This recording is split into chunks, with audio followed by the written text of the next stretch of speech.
All right. Hey, folks, just want to do a quick sound check and visual check. If you can go to the questions box and say, hey, Nick, we can hear you, we can see you.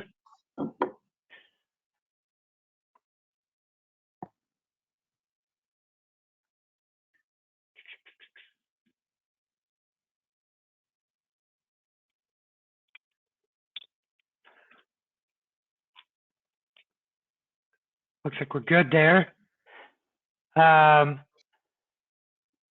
We have a pretty good number of people that are going to show up today. We're going to give everyone a little bit of time, though. I'm going to get started at 2:02 Eastern. Just about 500 people signed up. So we expect some good questions, and we're excited for that. But GoToWebinar can be funny, so just let people come in. In the meanwhile, if this is the first exclusive webinar you're joining, we have a little bit of a tradition. If it's your first, then you got to go to the questions box and introduce yourself. Just tell us your name and what company you're dialing in from, so we can welcome you, and hopefully you join a lot of webinars in the future as well. So who's new here? I see new names for sure. So before I start calling people out, let's see who the first brave person to introduce themselves is. What's your name? Where are you from?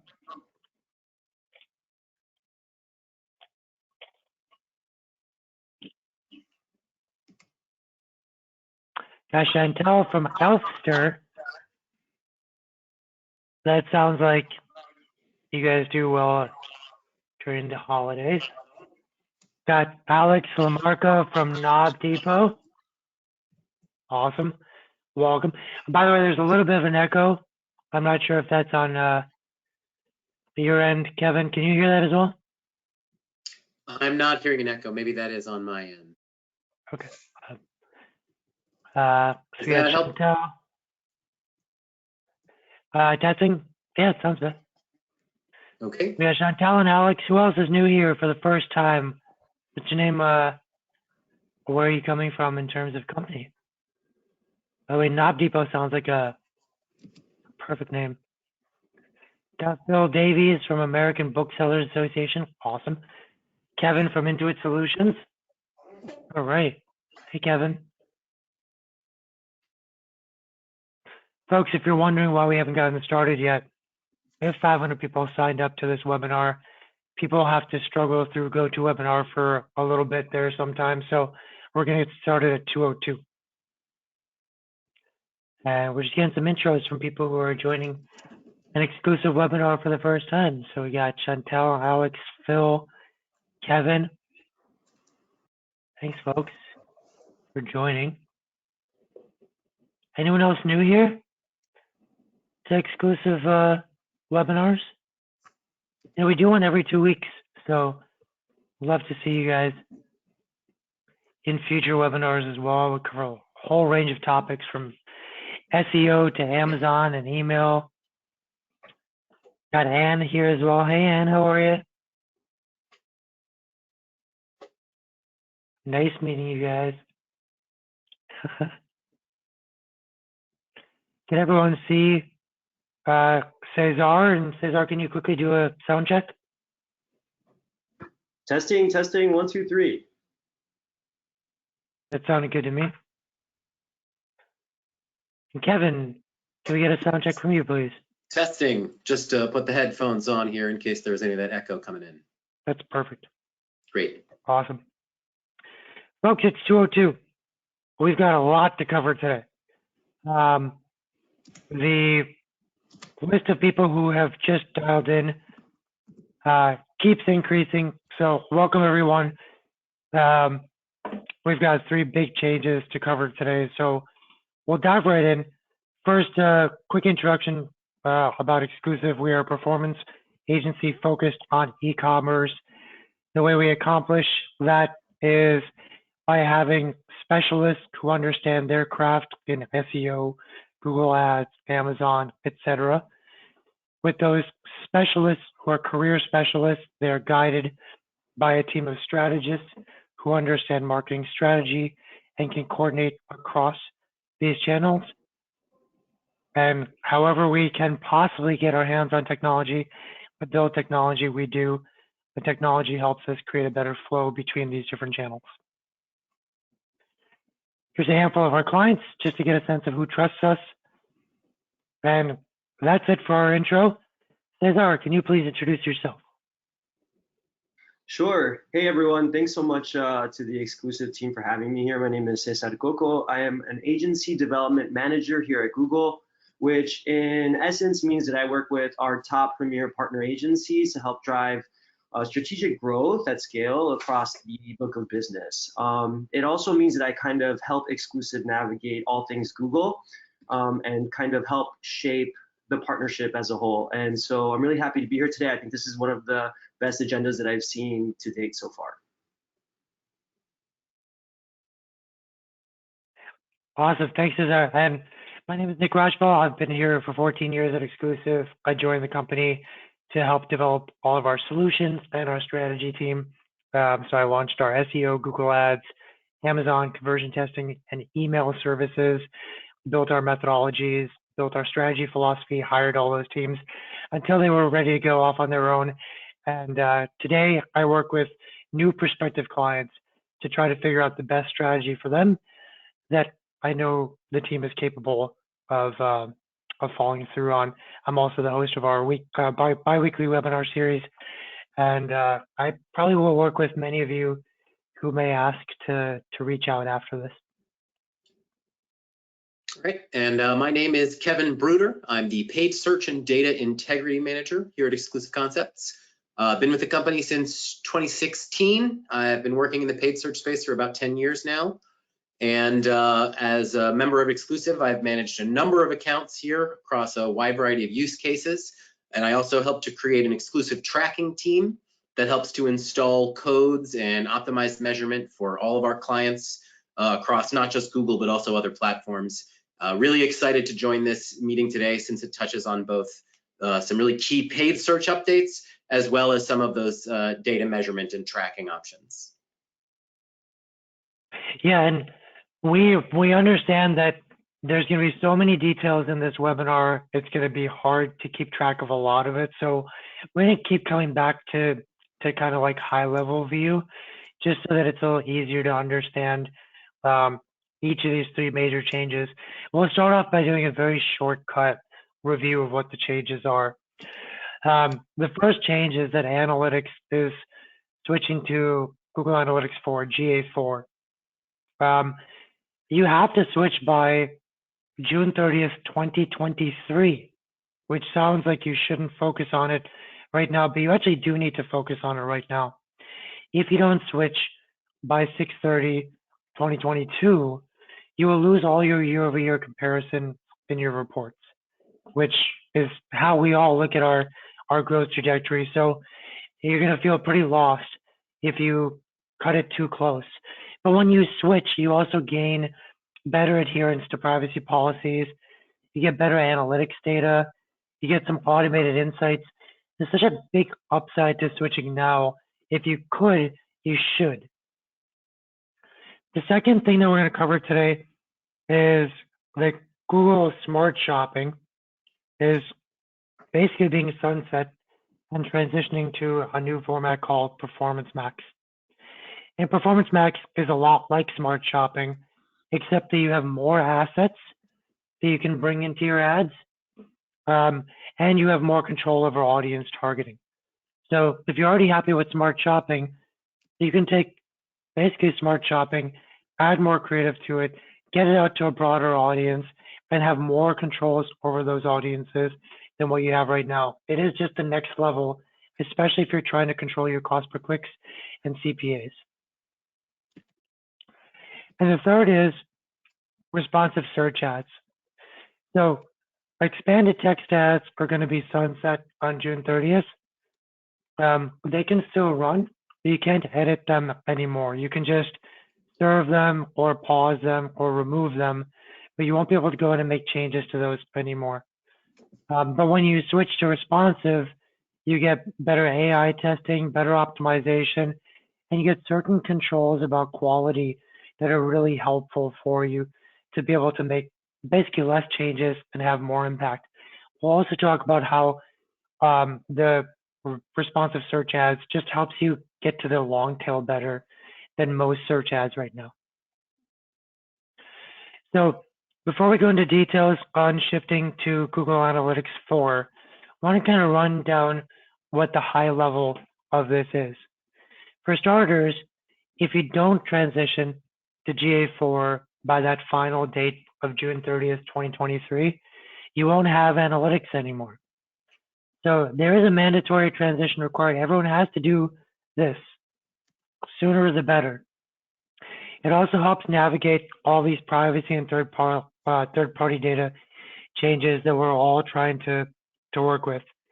It anonymizes data that's coming in for privacy reasons. It improves predictions. We'll go into that. So you get better predictions, better projections than you've ever had in Google Analytics before. You also get insights from Google properties that we didn't have before. The activities that are happening in YouTube are now being brought in a view in Google Analytics. Exclusive is prepared to help everyone who's on this webinar transition to GA4, all the way from you can do it yourself and we QA it to we set everything up, not a problem. So we'll offer some options there. And again, a reminder that if you switch before 35 days from now, you will not have a gap in your year-over-year reporting when the final deadline hits. And with that, transition to Cesar. Yeah, thanks so much, Nick. I think you did a great job of summarizing there the key significance of paying attention to this GA4 shift. So I remember at one of my first roles in advertising at a company called Criteo, someone said to me in a measurement and attribution training, attribution is like philosophy. Everyone has an opinion, but nobody is right. So I was always keenly aware of this ambiguity there with regards to how to attribute the investments that you're making across ads. And now it's becoming even more difficult when we think about how we are shifting now to a completely new world of measurement. And that's being driven by three critical shifts in the privacy landscape. So what are those shifts? Hopefully we can give you an understanding of those shifts today and help you understand, some of those urgencies that we're speaking of today.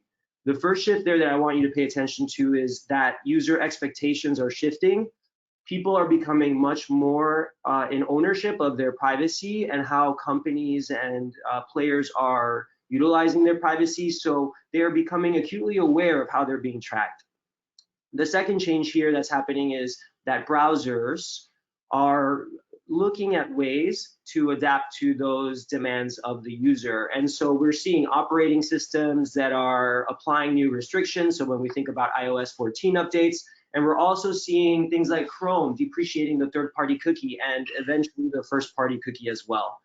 So these are major shifts that are adding to that ambiguity of attribution. And so when we don't have that measurement piece in place, that attribution becomes even more challenging. And so to put this into perspective, right now, your analysts are probably able to see a lot more conversions than they will around this time next year.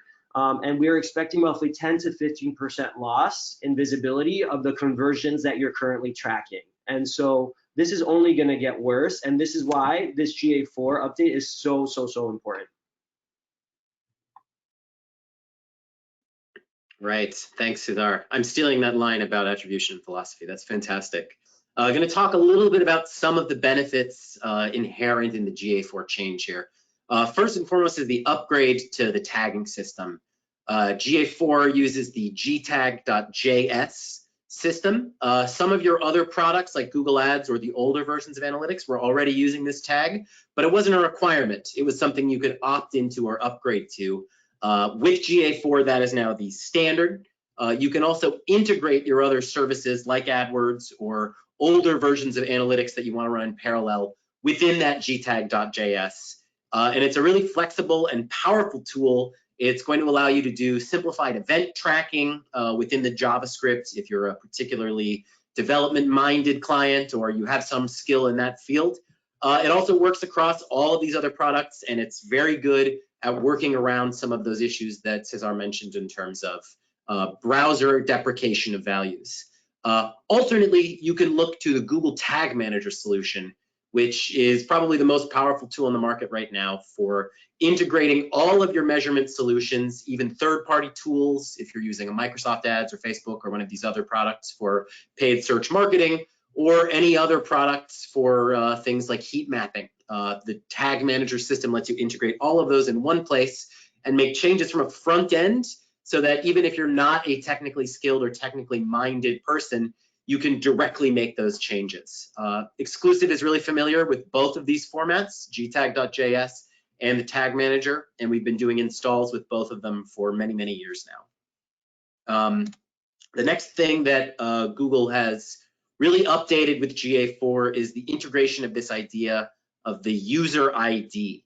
So as we see more and more people starting to lose that ability to be tracked by cookies granularly across pages, Google has sort of implemented this user ID that is a global variable that tracks them across multiple products, multiple silos, and allows them to be tracked across things like app interactions, offline interactions, if you've got API calls or measurement for things like location interaction. The user ID tool is also going to be available for importing and exporting into your existing data warehouses, and tools like BigQuery for doing really granular kind of data analysis on those points. We're really excited to see that user ID variable coming into play because it's something that's going to allow us to really track a user across more of their buying journey and really get the closest interactions across all of these fields. Finally, wanted to talk about the granular data collection that's going to be available on e-com sites. Some of this implementation was already available for some analytics users. If you're familiar with the enhanced e-commerce integration that was available in analytics previously, you might have been using some of these features already. GA4 is going to simplify this process, make it even easier to use. It includes these great granular tools for product views, adding and removing items from carts, your checkouts and purchases, refunds, credits, and it's all going to be out of the box with this installation of the new GA4 system. So we're really excited that those parameters are now something that's going to be available to all of our clients across the board. Finally, we're talking a little bit about, well, not finally, a few more things there. The predictive metrics that are available within GA4. Google's already been toying with this using their plain language questions within analytics, allowing you to make simple queries to the analytics system and get instant results about those items. Now that machine learning is also being used to start gauging things like purchase probability. Do we think this is a user that's really going to be making a purchase? And what buying signals are we seeing from those e-commerce or app purchase signs? Looking at revenue prediction, modeling, things that usually require a very sort of well thought out funnel. Analytics is going to be able to do right out of the box with these GA4 tools in place.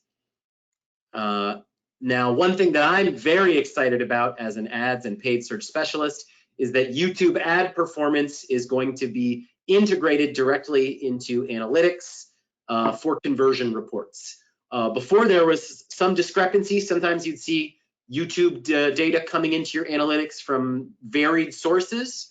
And now with this integration, not only are you going to be able to integrate your Google Ads and analytics activity into your YouTube channel, you're also going to be able to get data on how much of a video they might have viewed, if they skipped or watched a full video, purchases that were led from direct clicks off of those videos, and whether those videos were ads or organic content, as well as new custom reports on YouTube facets. And we're really, really excited about the way that that's taking shape, because obviously YouTube and video advertising is a huge opportunity for all e-commerce clients as we move forward into the future. Finally, I wanted to talk a little bit about something that touches on both analytics, but also AdWords, which is Google's new implementation of enhanced conversions. And this is a strategy that's being rolled out on the Google Ads platform, but ties into some of these same machine learning and user ID based functions that Google has been developing over the last few years. We know that cookie tracking has some flaws, especially as more cookie blocking software comes into play. Some of our AdWords attributed sales are being lost, they're being dropped, they're being redirected and seen in other platforms. Using the enhanced conversions system, we're going to be able to much more closely monitor users and track them across multiple platforms and multiple visits. We're doing this by connecting hashed, anonymized personal data across multiple interactions that ties into that user ID that we mentioned previously. Now, Google has recommended this rollout for a number of our clients, and because revenue tracking is such an important part of the work that our company does, our tracking team, the team that works with you for AdWords, is going to be able to perform these updates and upgrades to enhance conversions free of charge. Some of you may have already received notifications from your specialists or recommendations to get this implemented. And in the coming months, and as we head into the Q3, we'll be really looking to continue to bring up these numbers and bring more people into the enhanced conversions fold. So Kevin, if I may, just Yes. back to that 10 to 15% of loss in transparency. I just want to emphasize that 10 to 15% represents the percentage of sales that your business is probably going to see from a third-party cookie. And so when that third-party cookie is depreciated, or if a browser or operating system is blocking a third-party cookie, that's where you're going to miss out on that user journey or that conversion and the ability to. However, with Google's capacity to offer users a compelling reason to log in and to share their data in a very transparent way, meaning, you know, they log into one of our platforms like Gmail, Android, YouTube, and so forth. In that moment, what they're saying is we trust Google and we trust Google platforms, and we are able to utilize Google's new enhanced conversions modeling to fill in that gap much better than some of the other players in the marketplace. So you will expect to see a higher number of conversion visibility loss or a higher percentage of conversions lost across other players because so many users have offered Google that logged in data. And so we're able to offer you that modeling capability to drive forward a future proofing strategy for your business, and it's free. So I just wanted to really emphasize how amazing that is. And so the enhanced conversions is currently in ads, but it will be available in Google Analytics 4 very soon as well. Thanks, Cesar. Amazing. And folks, if you plan to do the GA4 transition on your own, we've developed a very simple do-it-yourself guide. We have the link here. Everyone's going to get a copy, a PDF copy of this presentation. So when you do, you can just easily click there and go download this.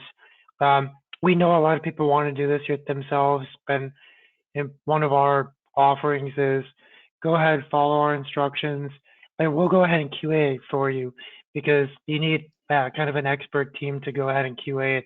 And that's essentially where we start in terms of the few offerings that we have on the GA4 side. Kevin, can you go into a little bit of detail on the different setup options? Yeah. So yes, we spent a lot of time working with our internal tracking team and development resources to make sure that for all of the basic e-commerce platforms, which you saw in that previous draft there, we have really clear implementation instructions that we can share with you. If you'd like, that would be that QA option that's available. However, if you'd like, we also have options for a basic GA4 install, including that revenue functionality. So every install that we do is going to have revenue included as part of it. We also have enhanced upgrades. That's not only going to ensure that we're covering all of those updated commerce functions and settings, there's also the potential for increased goal tracking, additional lead gen options or other conversion types beyond simple e-commerce, as well as checkout funnel setup, which is a really powerful tool for tracking users across your entire buyer's journey going from page clicks or views to putting products into their cart abandonment, and then finally completing the sale and getting detailed analytics on every step of the way.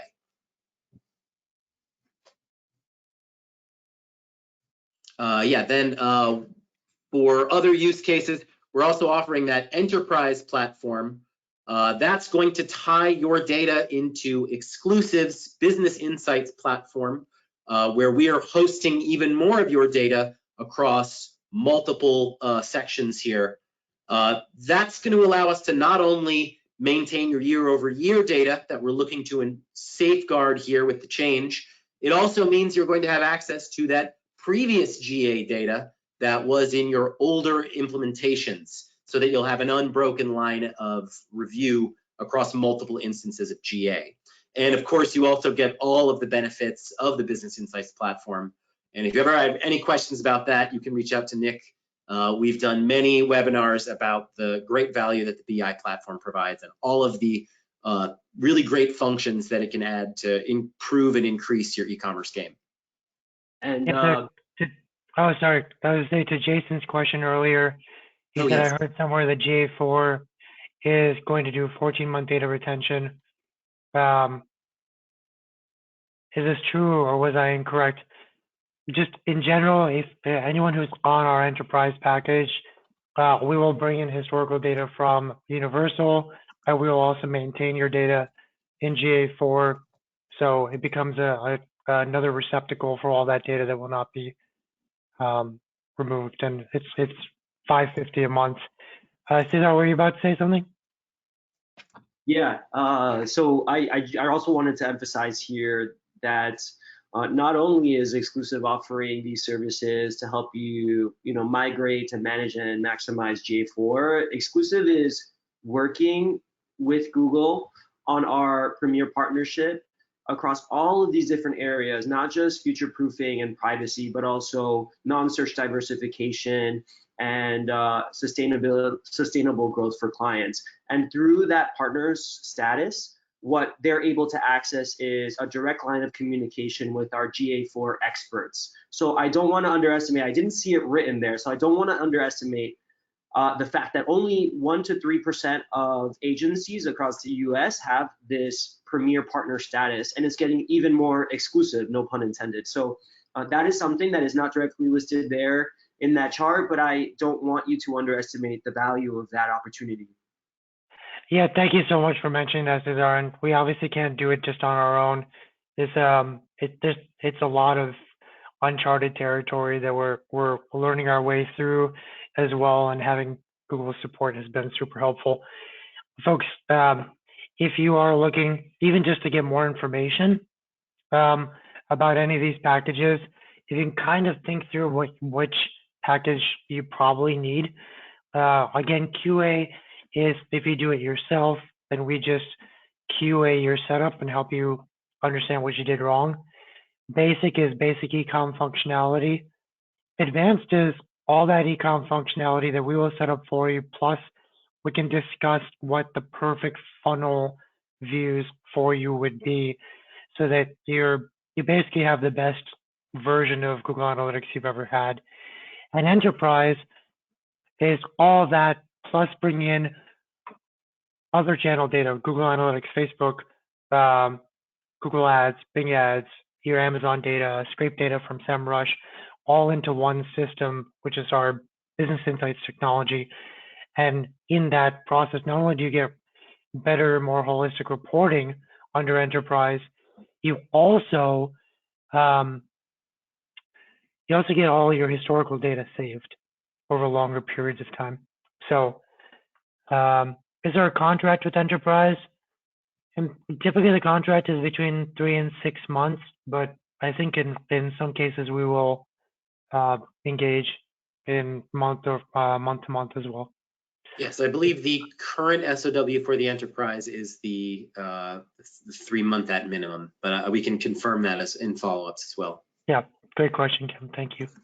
All right, folks, we're gonna close this out in 3, 2, 1. I appreciate you guys answering that question. Let's talk about Performance Max. So The second critical change is smart shopping that we've all learned to use better and better over time and rely on for our businesses is now going to be sunset. And it's going to be a new concept called Performance Max. It's not a brand new concept, but it's something that a lot of us are not familiar with. There is a mandatory transition required, but the reason this is coming out is because customer journeys are getting more complex. You need ad types that can cross over more parts of the customer journey seamlessly.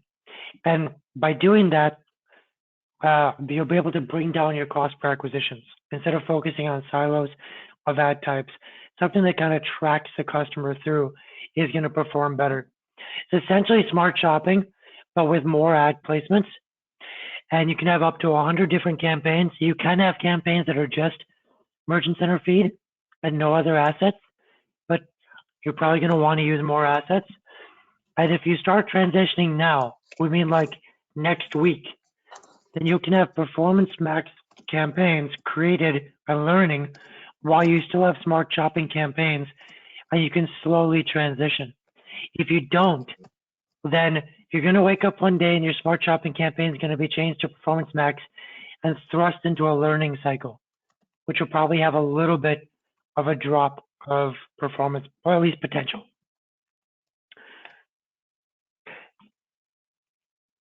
Yeah, thanks, Nick. So we are shifting smart shopping campaigns to Performance Max campaigns, and we're going to go into a little bit more detail on what are the benefits of that. But the big picture I want you to hold on to here is that we are finding ways to automate, to drive forward your business goals and to meet your business goals.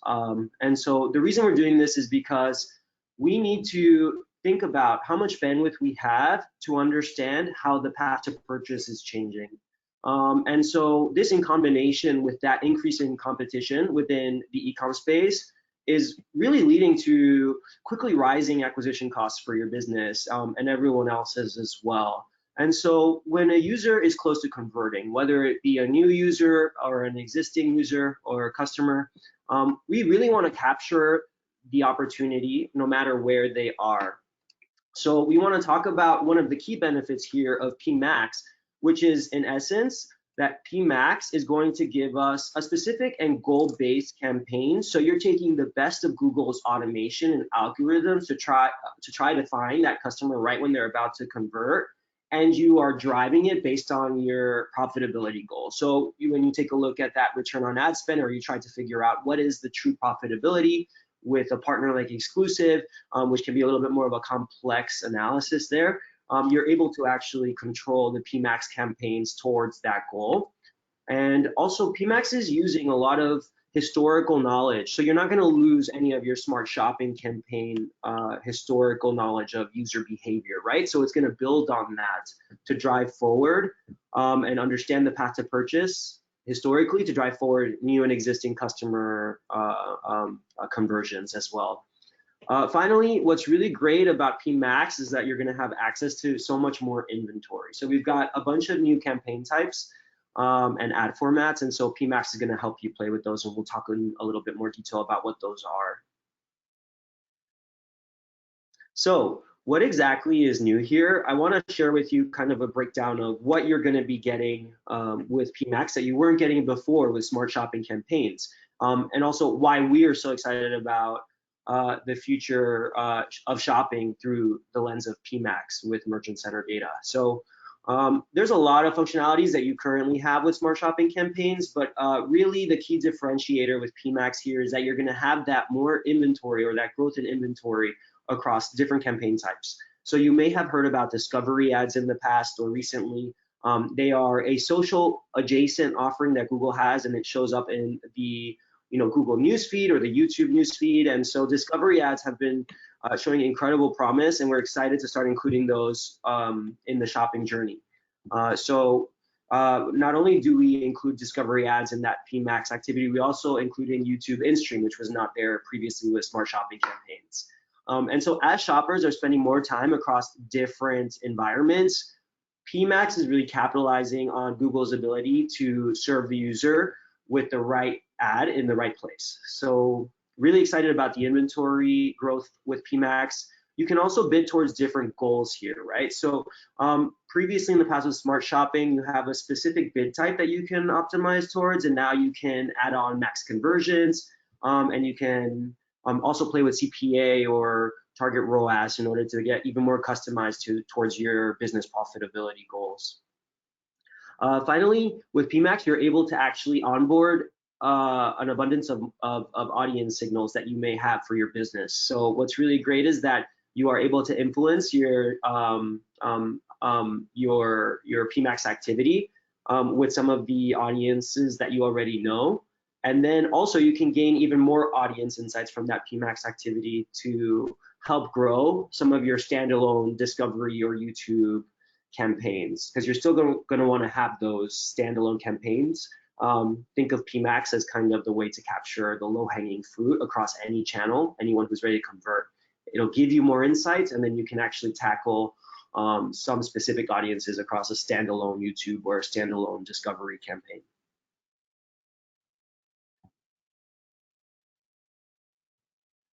Awesome. So want to talk a little bit more.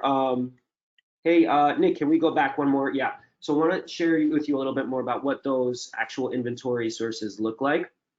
So you've got shopping, you've got Gmail, you've got search, YouTube, and here in Discover, you may have seen that if you are using an Android device recently. And then you've also got our Google Display Network that display ads, and we also have placements within the Maps environment. So that's really exciting. All right, we're going to talk a little bit about the way that our team at Exclusive is handling this rollout of Performance Max, not only for our clients to give you an idea of what we've been doing, but also for anyone who's interested to see how we sort of have been working on this new strategy. Obviously, as a third-party agency, we're really happy that we can have this level of partnership with Google, but anytime new products like this roll out, the first and foremost thing we do is we experiment and test before making any overwhelming, long-term rollouts. And I'm really pleased to announce that our team here at Exclusive, including my two colleagues, Ames and Laura, have been working very, very hard over the last few months to test, experiment, and build out a really solid list of best practices for Performance Max. And that includes making other team members aware of the shift, since the Performance Max campaign can touch on other services, including your regular paid text and display ads. It also includes making experiments, running a Performance Max campaign alongside other types while the two are still available. And it also means being aware of these upgrades that are going to be happening in July automatically. So right now, the Exclusive team has many accounts that are already running a Performance Max as a test to confirm better performance and better overall capabilities than the existing Smart Shopping. When we get that verified update in service, we're making those full upgrades or updates to the Performance Max strategy with the intention that in July, when that automatic update happens, we'll already be well prepared to be serving as many Performance Max campaigns as possible. Now, if you're not working with Exclusive yet, we really recommend taking a similar strategy. Google makes these changes, and it's all about knowing what's changing and how to react and how to use the tools the most effectively. Exclusive has been working with the shopping tool since way back when it was called Frugal, and those product listing ads were one of the first things that our Exclusive agency was really optimizing and making big strides on. So we see that as an unbroken continuation of this. We want to make sure if this is the new gold standard for shopping ads on Google, that we know exactly how to use it and how to make the best optimizations possible on the channel. I just want to add one more thing, that Yeah, of course. the upgrade automatically starts rolling out in July, and it will conclude by September. But we've seen Google be pretty efficient with these rollouts in the past. If they start the rollout in July, it's very possible that they finish 90+% of the rollouts within July, within even the first week of July. So don't expect that you are going to be the last one to get transitioned in September. Yep. Plan to be part of the first batch, because you don't have control over when your smart shopping will be converted. It'll happen between July and September. Yeah. And the Right. longer you have that new Performance Max campaign running, the more time you have to optimize, to learn what works and what doesn't work, and to really be at the forefront of a new technology as it starts to gain steam. So You can be off smart shopping before you're forced off. Yes. So we've got the one-click feature to help with migration, and so that's something that I encourage advertisers who maybe aren't working with an agency and who are more at a foundational level with their advertising processes. But if you're starting to really think about your advertising strategy and you are really concerned about some of the shifts within the Google landscape, it's important to utilize a partner like Exclusive to migrate these smart shopping campaigns. And you can do so with either one campaign specifically or all of the campaigns altogether through that one click. But what you really want to do is test, analyze. Every business is different, and understand how can you maybe potentially use a campaign as an example migration. And also you can include information about your audiences. If you have remarketing lists already available, you can use those to drastically lower the ramp up time after this shift. So PMax will be better for your business, but it will be better, after a ramp up period, and that ramp up period can be faster if you're working with a partner who really understands the ins and outs of this change. Yeah, definitely. One final note here, we're really excited that Google, in their automated goal tracking and automation techniques, has created the new customer acquisition goal, which is in beta. Obviously, there are already a lot of goals around optimizing around a conversion value, a return goal, a acquisition goal, but this new one is really targeting around getting new customers to your website. And for many businesses, that is your number one priority, new customers, top of funnel, moving through more sales per year. So if you're interested in that goal beta, that's something that you can reach out to either with your exclusive agency or directly to Google as needed. And that is currently only available as part of the smart shopping. Is that correct? Currently, but it is, I think there are betas across display as well, if I'm not mistaken, but I have to take a look. Those betas are, obviously very exclusive and available only to advertisers working with a specific Google agency or within a Google partnership. So I'm not sure what the availability is now. I don't want to give too much away, but that idea of giving advertisers and agencies more control between new and existing customers is one of the top asks from our customers, and so we are working on it. Yeah. I want to talk about one of my favorite aspects of PMax as well, is the idea that Google is going to be giving customers and agencies alike more insights here. And one of the biggest feedbacks I get when I tell an advertiser that I work for Google is that, all of these products, they're not giving me enough insight. All this automation, it's taking away my control and my ability to actually learn from my investments. I'm not just driving revenue, I want to learn. And, I always understand that, and I, can sympathize.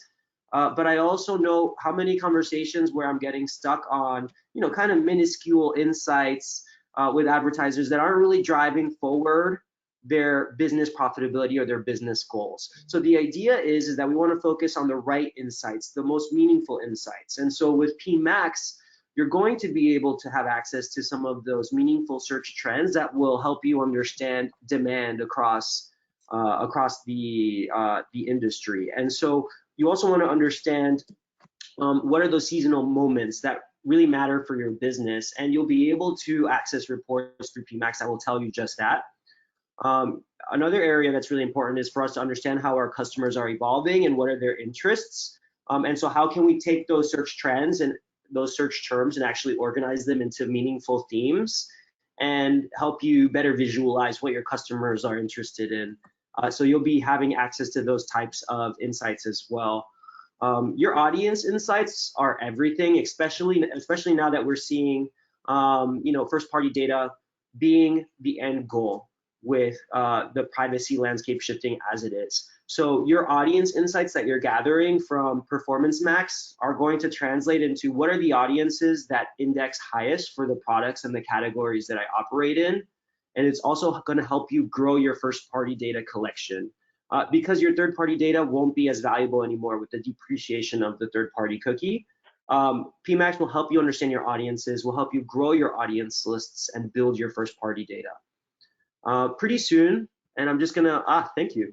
I'm just gonna give you a taste of something that's coming soon. We're going to begin offering more visibility into what are those changes that PMax is making. So I know that it may not be as meaningful for practitioners to deep dive into why an automated campaign served to this ad format versus another, if in the end it averages out to the same return on ad spend at the end of that month. So that's one of the reasons where we were hoping to remove some of the areas that were considered distractions by our product experts, but we still heard from you all that you still wanted access to your change history and you still wanted to see more of why changes are being made in the system. And so we will be offering a change history review as well with PMax campaigns that we hope will satisfy that craving.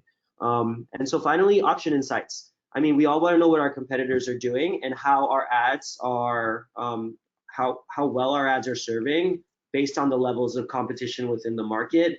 And we'll be able to offer insights in that arena as well. So I'm going to pass it over now to Kevin to walk us through our last, but certainly not least, update that we would like you to take away from today. All right. Oh, yeah. I forgot one more thing before we do. No worries. Along. Yeah. So another area that you are still going to have control over is the conversion value rules that you're setting. So you may have different conversion actions across your business. A view to a blog post, a capturing of an interest form in addition to a product purchase. These are valued differently, so all of your different conversion actions matter. They are of a different value for you, so you're able to customize the PMax algorithms by adding a unique value for each. And again, you're able to customize the PMax activity by adding specific audience lists that will reduce the ramp-up time of the shift to PMax, and it will also improve the ability for PMax to reach similar audiences based on those lists and those audience insights that you feed it. So, yep, there you are. Now I believe we can go to the next slide. Yep. For time's sake as well, folks, we got one more critical change that we wanted to cover. It's not as big as GA4 and Performance Max, but if you've started to get used to your expanded text ads, their expanded text ads are going away, and they're being replaced by responsive search ads. Again, this is another mandatory transition. If you switch to responsive search ads, the goal here is to have a little bit more control, to get much more long tail traffic, and essentially drive lower cost per acquisition. So Google continues to innovate in response to the changes that are happening. More people going brick and mortar, a little bit more competition online with less demand because people are able to go buy elsewhere. So cost per clicks and CPAs have been a little upsetting after the pandemic swell. So these are great responses, innovative responses to help with that. So basically, this responsive search ad can find more long tail opportunity, and you just control something called ad strength to make sure that you're doing a good job with it. The AI pretty much supports the rest of it. Kevin, can you kind of walk us through? Yeah, absolutely. So once again, this is something that our team at Exclusive and the paid search strategists have been really focused on experimenting, testing, and developing over the last almost 2 years.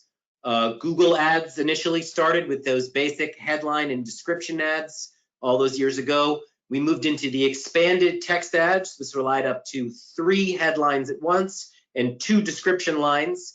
And now here we find ourselves with the responsive search ads. These responsive search ads after June 30th are going to be the only type of ads available for updating and creating. You will no longer be able to make the old expanded text ads at all. They'll continue to serve. You'll still see reports on their performance, and you can pause them or resume them as needed, but they're no longer going to be editable. They're no longer really going to be something that you can get a lot of control over. And we're assuming that as the responsive search ads continue to grow and expand, those expanded text ads will likely start to decrease in their overall ad quality as less and less people click on them. It's really a question of real estate. The bigger your ad is, the more information you can pack in. That's going to provide benefit for not just the user who's going to be looking at that ad and getting information about your products and services, but also for Google and the automated targeting algorithms. That's more room for keywords, search terms, and landing page relevance, which are all really essential for increasing your quality score on a Google ad in general. Not only that, but the expanded and responsive search ads look more like a regular organic placement, especially when used in conjunction with ad extensions. So for some users who maybe aren't looking as closely at the Google SERP, they may see that expanded or responsive search ad as just a regular Google listing. So there are a lot of benefits here. And after that June 30th cutoff date, if you don't really have responsive search ads, you're missing out. Oh, no, sorry, you can go into that next one, Nick. We've already seen that new responsive search ads drive 7% more total conversions at a similar cost per conversion.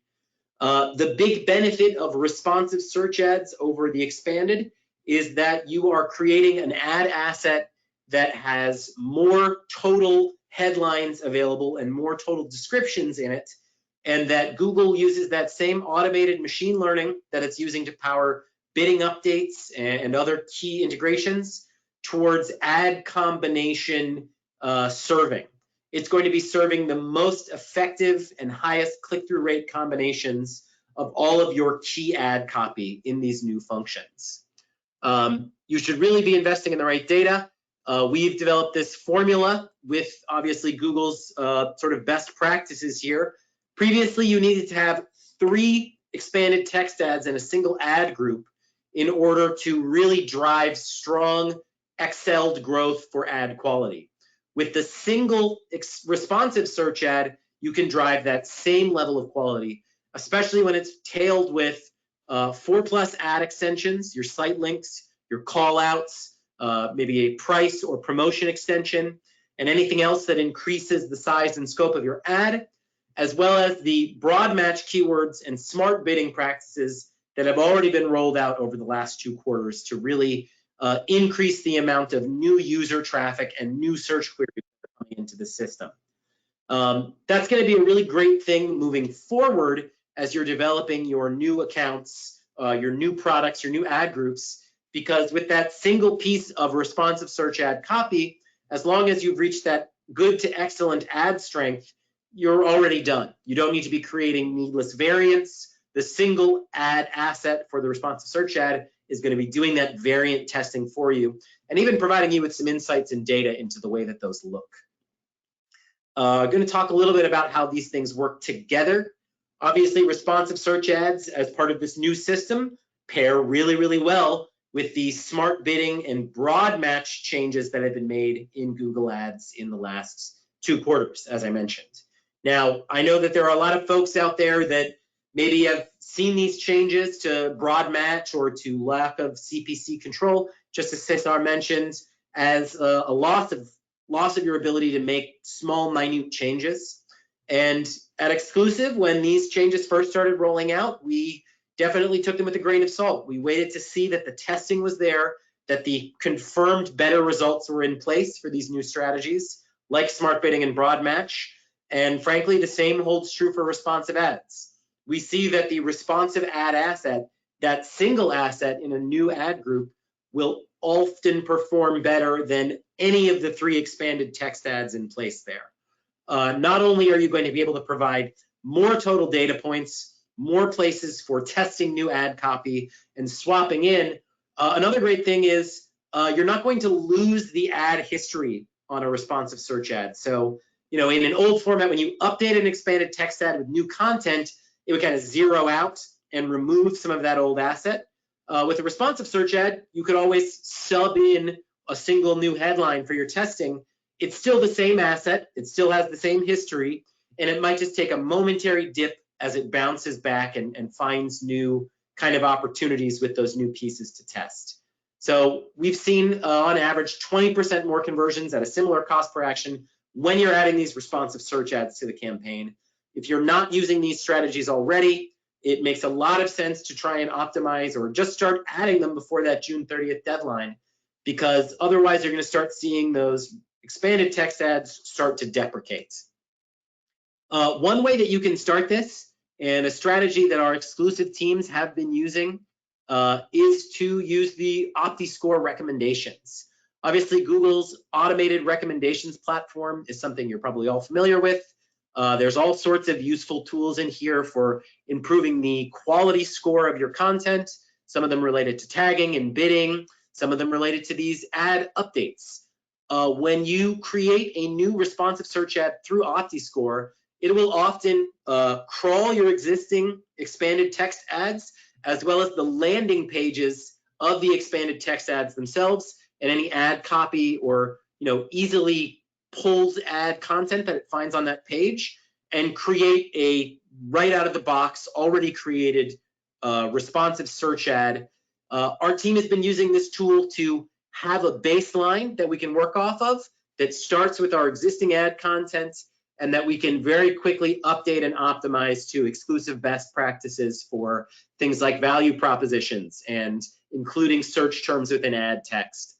It also includes recommendations for adding additional assets after you've created a new one, or improving it by adding more headlines or descriptions, or just generally changing up your assistance there. One other thing we wanted to touch on, if you've got promotions or there are things that you really want to make sure get pushed very heavily on your ad content, there is a pinning feature included within responsive search ads. So if you really want to guarantee that a single headline always shows within your ads, no matter the combination, whether that ties to a promotion or whether that ties to a really strong value prop like free shipping, you can use that pinning tool to make sure that that is always present in your advertisement and give you that little extra bit of control. So yeah, this change, I think it's already well on its way and rolling downhill. If you're working with exclusive, our teams have already either created the responsive search ads that are going to be appearing and taking over for those ETAs. And in some cases, they might have already sunset some of those expanded text ads to put you into a fully responsive search ad platform. I would look into your accounts and see what sort of a mix you have in those ad groups of expanded text to responsive search. If you're not running any, now is definitely the time to start creating them, so that by the time that sunset happens and things are really starting to tail down on the regular expanded text, you're not going to get left in the dust. Awesome. Thank you, Kevin. And Absolutely. folks, we have a lot of questions that you guys have asked us. We're going to ask you a quick question first. We do offer a process for potential new clients to come on board, and the process is, when you've asked us to do research, we will start to research your entire business, your current marketing, your competitors, and develop what we believe is the best growth plan for your business. So I'd like to offer this at no charge. Again, as we mentioned, we specialize in certain areas. We have a strategy team that coordinates strategy, and we have our technology to try to figure out the best way to deploy all this for your business. We go through a 4-step process.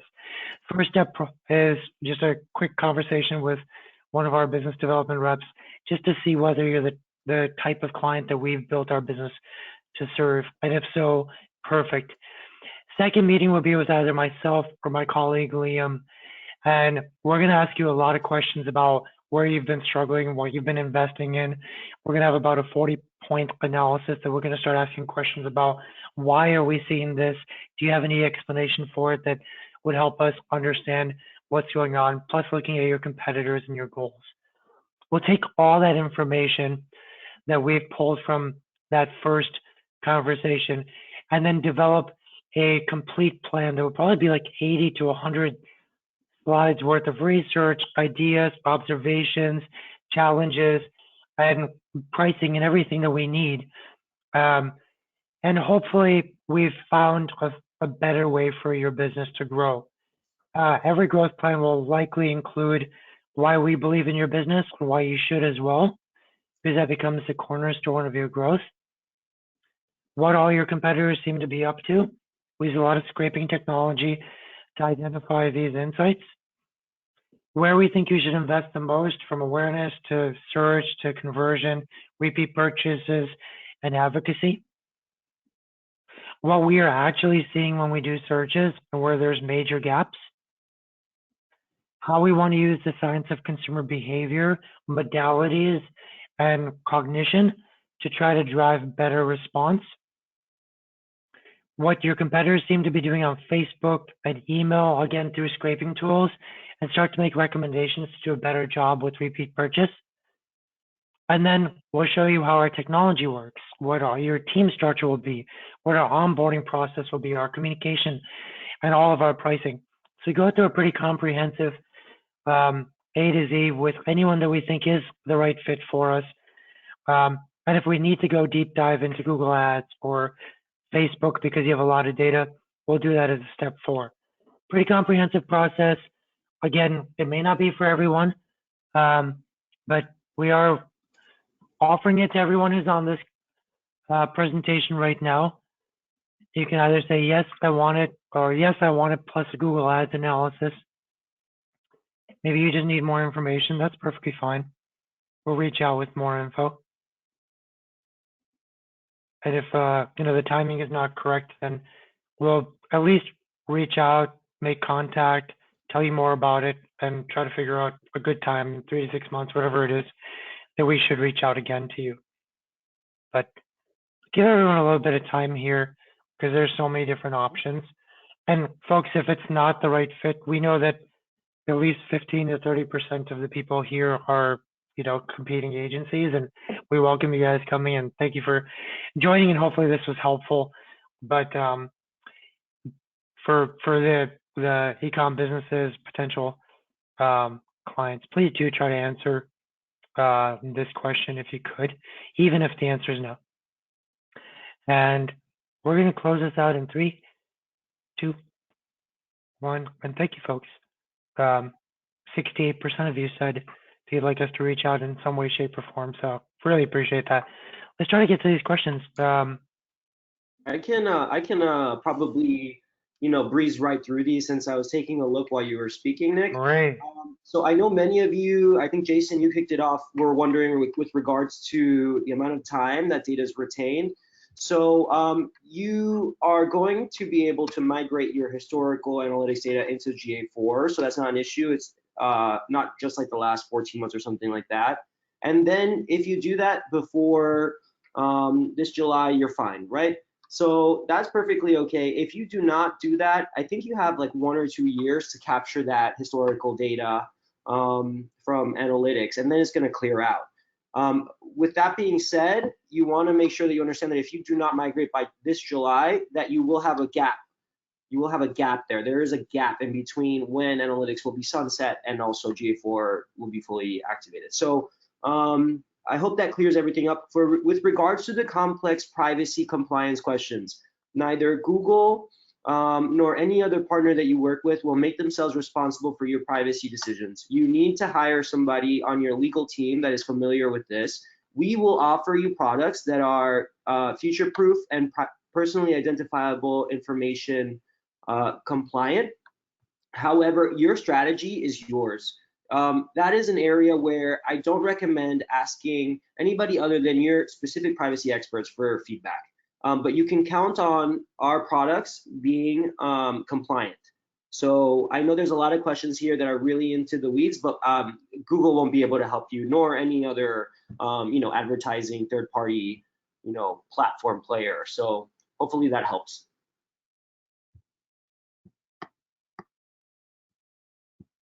Awesome. Any questions that one more here. Anne wanted to understand what happens if your business is 80% Apple iPhone users. well, it's going to be hard. It's going to be rough. That's where we're seeing the biggest drop off, in addition to social platforms. I won't say the name, but those are the areas that you'll see the biggest drop off. So what you'll want to do is you'll want to understand how can I utilize my media planning investments? How can I work with Exclusive to kind of mitigate my risks towards platforms and measurement and attribution tools that will help me boost my visibility across Apple users, because Apple users can also have a Gmail or a YouTube account, and we'll be able to track them just fine with enhanced conversions. Yeah, and we're actually going to tackle a little bit of that missing data on our upcoming webinar with Klaviyo in a couple weeks. There are ways to target iOS data users through a combination of Klaviyo and Facebook, so that's also something worth attending. And Jason, as a follow-up to your question, I'm going to share Google's FAQ page with their notes on the data retention times for both GA4 and regular GA-UA. Right there. And it is a 14-month is the maximum amount that it can be stored up to. Awesome. Hey, Joanne's got a good question. Did you create a lot of expanded search ads before the transition, so you at least have some around? I think it's a crafty idea. Any opinions on why that should absolutely not happen, or might as well go ahead and try it if that's something you want to try? Oh, just to be clear, the dynamic search ads is actually a secondary, an alternate strategy that you can still be using within your accounts. The dynamic search ads are what you use with your DSA or automatic target campaigns. That's something that we're using at Exclusive a lot as sort of top funnel or the start of the engagement. I think she meant responsive search ads. Oh yeah, no worries there. I'm not sure I would, because unless you are already seeing better performance from that expanded text ad, I really feel like this is the time to be testing and optimizing a responsive search ad, since it's going to have a better shelf life and you can change it, especially if you're a client that likes to refresh ad content regularly over the next couple of months. If you put like any kind of promotional text, or you want to make sure that you're responding to trends or holidays, that's not something you're going to be able to do with those expanded text ads, even if you create a glut of them right away. So unless you're willing to create your next whole year's worth of promotions in this short period of time, it would be much better to have the responsive search ad, which you can swap those in for as needed. Awesome. Folks, those are all the questions. Well, I hope you found this helpful. There's a lot here. I mean, this really could have been 3 webinars. So we covered a lot. Cesar, thank you for providing so much. Like, just so you guys know how much data Cesar provided, almost the entire presentation was provided by the Google team, and we got to work on it together to make sure we could simplify it a little bit. But hopefully this was helpful, everyone. We're there to help way beyond just a webinar. We're there to actually hold your hand or do the implementation through all these changes. And hopefully this is an introduction to our business for a lot of you. Kevin, thank you, sir. Cesar, Absolutely. Thank you, sir. Hope you guys have a great Wednesday. And Thanks, everyone. bye, everyone. Have a great day. Talk to you later.